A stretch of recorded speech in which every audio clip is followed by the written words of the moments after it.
দেশৰ কোটি কোটি কৃষকৰ বাবে আহি গ'ল ভাল খবৰ। 14 জুলাইৰ পিছত মুকলি হ'ব প্ৰধানমন্ত্ৰী কৃষক সন্মান নিধিৰ ধন। জুলাই মাহতে পিএম কিষাণৰ 20 নম্বৰ কিস্তিৰ ধন সোমাব আপোনাৰ একাউণ্টত। 14 জুলাইৰ পিছত আনুষ্ঠানিক দিন ঘোষণা কৰাৰ সম্ভাৱনা আছে। চৰকাৰে ধন বিতৰণৰ বাবে সাজু কৰিছে তালিকা। শীঘ্ৰেই কৰি লওক এইকেইটাৰ কাম, অন্যথা বঞ্চিত হ'ব ধন লাভৰ পৰা।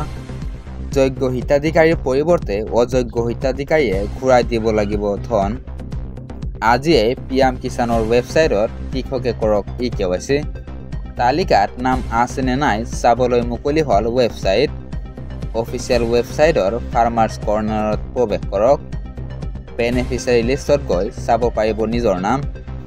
হিতাধিকাৰীৰ বাবে মুকলি কৰা হৈছে টোল ফ্ৰী নম্বৰ। যিকোনো সমস্যা হ'লেই দিব পাৰিব অভিযোগ। ছেভ কৰি লওক 155261 অথবা 1800115526 আৰু 01123381092। পৰৱৰ্তী খবৰটো হৈছে অত্যন্ত গুৰুত্বপূৰ্ণ খবৰ। গ্যাৰাণ্টি অবিহনে ঘৰ নিৰ্মাণ কৰিবলৈ চৰকাৰে দিব 30 লাখ টকাৰ ঋণ। ঘৰ নিৰ্মাণৰ বাবে আপোনাক চৰকাৰে দিব 30 লাখ টকাৰ ঋণ।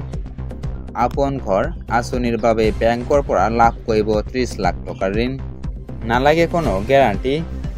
ৰাষ্ট্ৰীয় স্বাস্থ্য অভিযান আৰু সমগ্ৰ শিক্ষা অভিযান আৰু APDCL, APGCL, AGCL লৈ এই সুবিধা। ৰাজ্য চৰকাৰৰ কৰ্মচাৰীৰ দৰে এইসকল কৰ্মচাৰীয়েও লাভ কৰিব এই সুবিধা। ঘৰ নিৰ্মাণৰ বাবে বিনা গ্যাৰাণ্টিত লাভ কৰিব 30 লাখ টকা।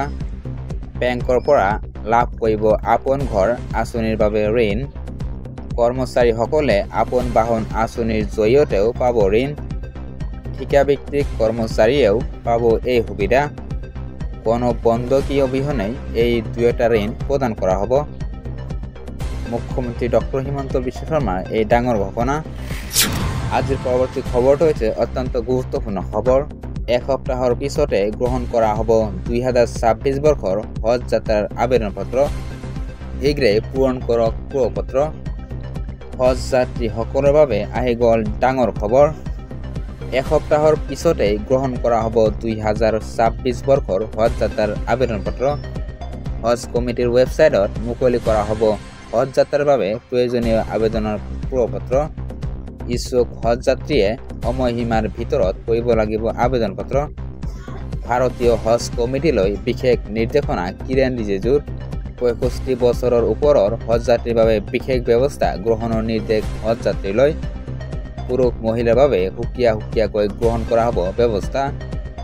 আবেদনকাৰীৰ সকলো নথিপত্ৰৰ লগতে পাছপৰ্টৰ বৈধতা পৰীক্ষা কৰাৰ নিৰ্দেশ হজ কমিটিলৈ। ছৌদি আৰবৰ সৈতে ভাৰতীয় হজ কমিটিক হজ যাত্ৰা সন্দৰ্ভত আগতীয়াকৈ সকলো আলোচনা কৰাৰ নিৰ্দেশ দিছে মন্ত্ৰী কিৰেণ ৰিজিজুৱে।